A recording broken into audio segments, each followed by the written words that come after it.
Tony Stark. Dia ouça que é cientista espacial, mas também é homem de fé.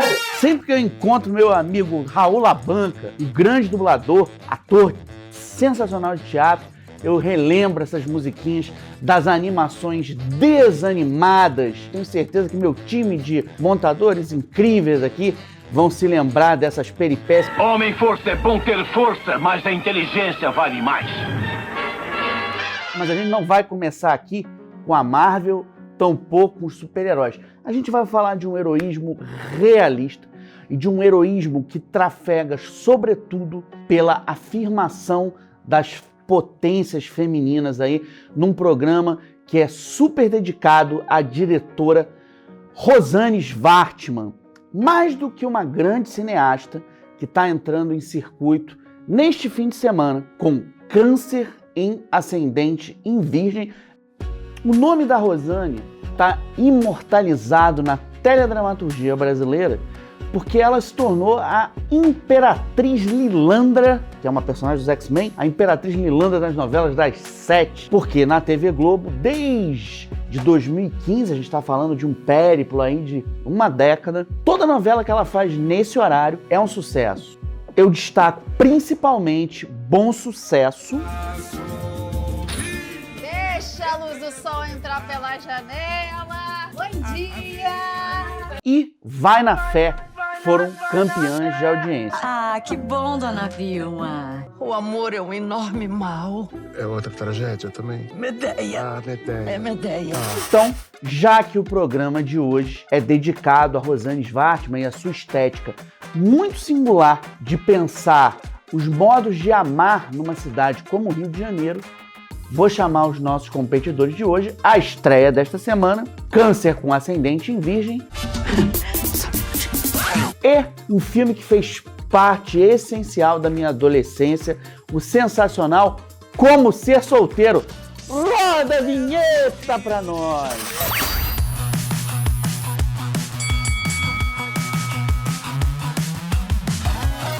Eu queria chamar a atenção para um detalhe muito significativo da história da Rosanne Schwartzman no cinema, destacando principalmente um filme dela de que se fala pouco, Cabeça de Copacabana, com Hugo Carvana. Eu sou a metáfora viva do povo brasileiro!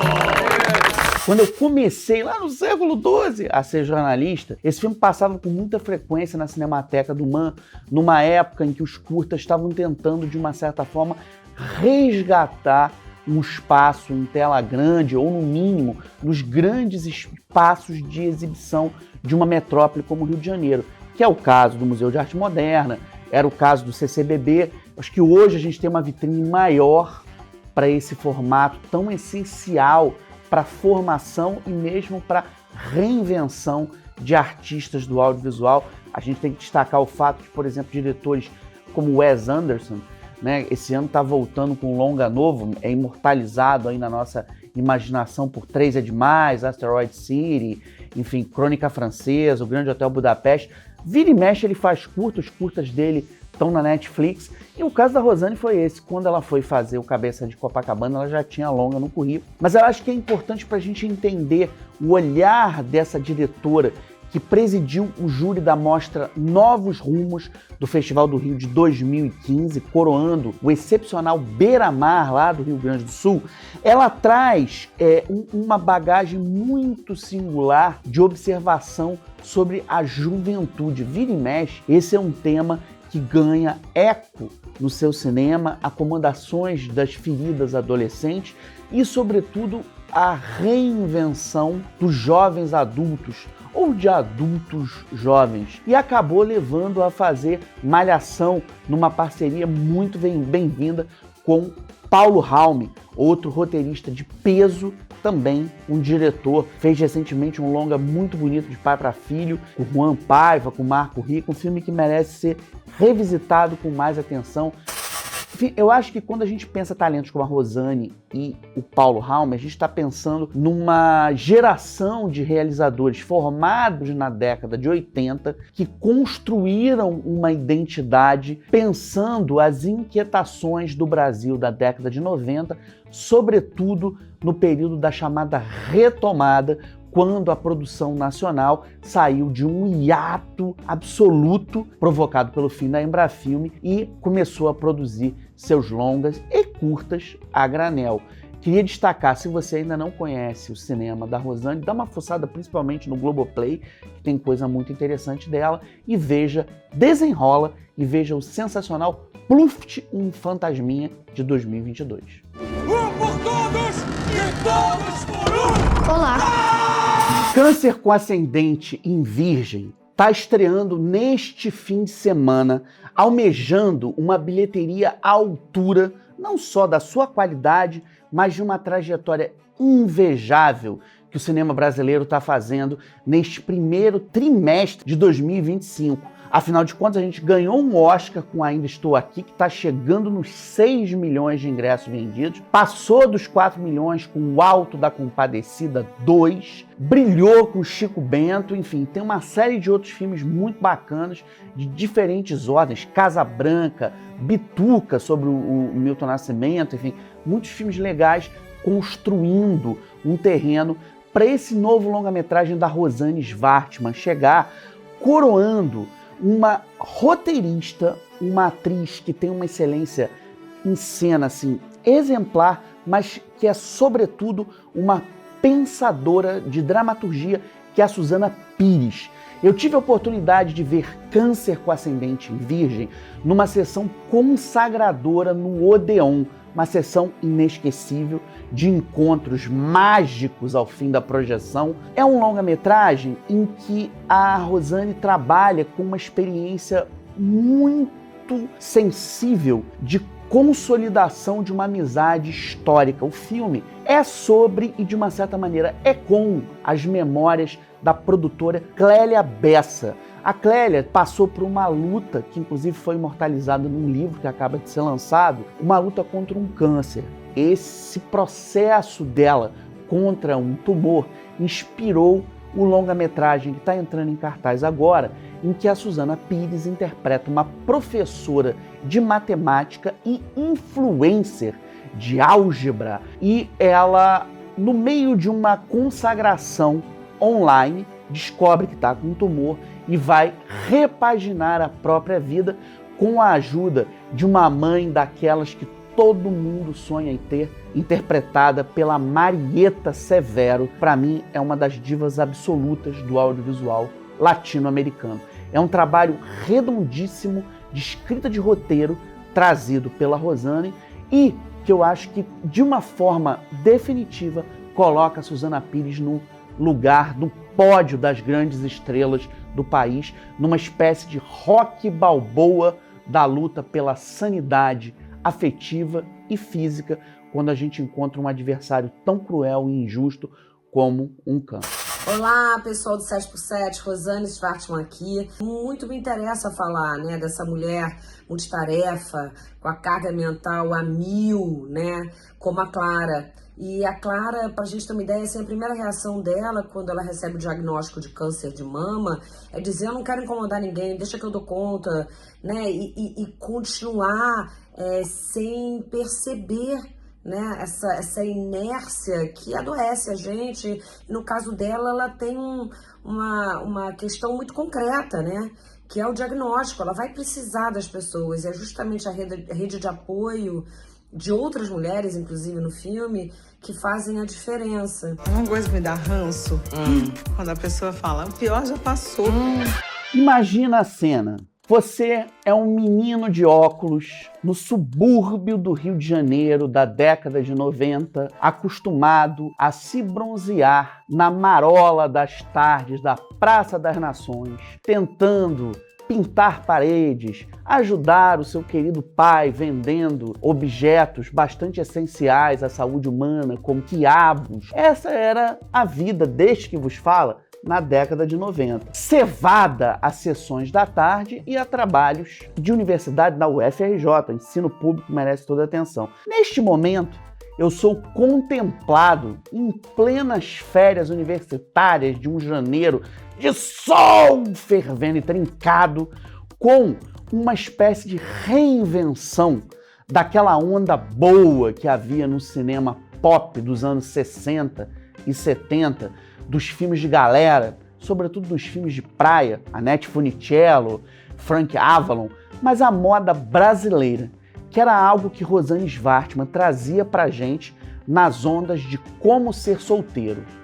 Originalmente chamava-se Como Ser Solteiro no Rio de Janeiro, depois caiu o nome, mas eu vi o filme no Norte Shopping, no extinto Arte Norte Shopping, na época com colegas da minha escola incrível, como Pierre Ponte Gaudioso, que está assistindo esse vídeo, nosso espectador, um dos mais assíduos, e eu me lembro que assim, foi um choque ver a maneira como a Rosane repaginava os arquétipos dos filmes de galera, em especial o malandro, que a gente aprendeu vendo Champagne, Picardias Estudantis, só que trazido por Heitor Martinez, um ator que eu acho que merecia muito mais holofote do que tem um timing de fala, um timing de ginga, um timing de percepção das convenções, das trocas simbólicas no jogo de interpretação.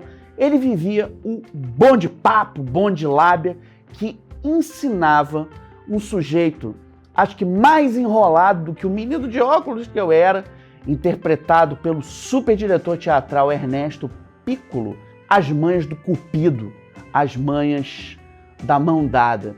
A gente tem Rosana Garcia no elenco de um filme que marcou a juventude do fim da década de 90 por seu olhar para as convenções do afeto num fim de milênio, em que a gente não sabia em que pé ia parar o amor. Tá tudo no manual do solteiro.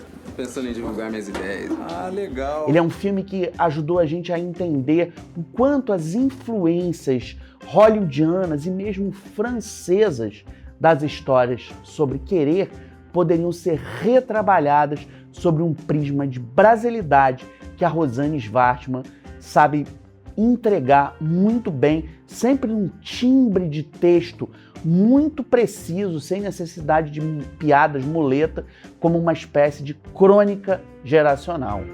Yes! Nossa arena tá bombando, mas eu não sou nem maluco de no resultado de hoje, senão eu apanho em casa. Então a gente tem um empate entre o nosso Câncer com ascendente em Virgem. Nas telas nesta quinta-feira e Como Ser Solteiro. Não tem como ter um melhor qual. Acho que o importante é a gente entender que, vendo um filme agora na telona e revendo o passado nas mídias possíveis e variadas, aliás, seria muito legal de levar para o Estação Botafogo uma sessão em telona do Como Ser Solteiro, aproveitando que a Rosane Schwartzman está na telona. Boa sorte a esse filme super tocante e assim, poder ver o trabalho da Suzana Pires em loco, o filme nascendo, faz toda a diferença. Câncer de mama. Não é um filme sobre uma doença, é um filme sobre a vida, né? Sobre olhar para a vida de uma forma diferente. Esse filme me transformou como diretor em vários sentidos, como profissional, mas também na forma como eu vejo o mundo e ouvindo relatos de outras pessoas, né, que tiveram, seja em cabines ou nas pré-estreias, eu sinto que isso tem acontecido com outras pessoas também. Vou fazer um pedido para vocês que estão assistindo a gente. Tá rolando um projeto muito legal do Luiz Carlos Lacerda sobre o produtor e Midas da dublagem, Herbert Richards. Se você tiver perdido por aí no seu acervo foto, depoimento, artigo de jornal, qualquer registro sobre esse grande empresário da cultura da dobragem e um grande produtor, manda pra gente, avisa a gente aqui no 7x7, procura as nossas redes sociais.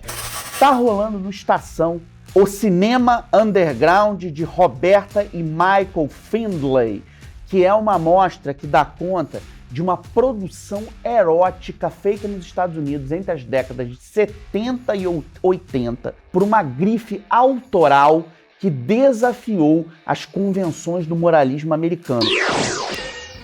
Isso aqui é parte dos mimos que a gente encontra no meu lugar favorito de São Paulo, Mundo Mitos. Eu falei para vocês no último programa, eu estou aqui com meu grande amigo Igor Liveiro. Cara, prazer te ver aqui. Igor, quais são as principais novidades da editora Mitos Editora, aqui na tua loja? Nós vamos começar com o Kron, também o Monster Man, obra integral do Gary Gianni, super famoso pelo Príncipe Valente, referência do Mark Nolan, som de luxo. Na primeira aparição mística do Mephisto, olha isso, lendário, quando ele realmente aparece com o mal encarnado, né?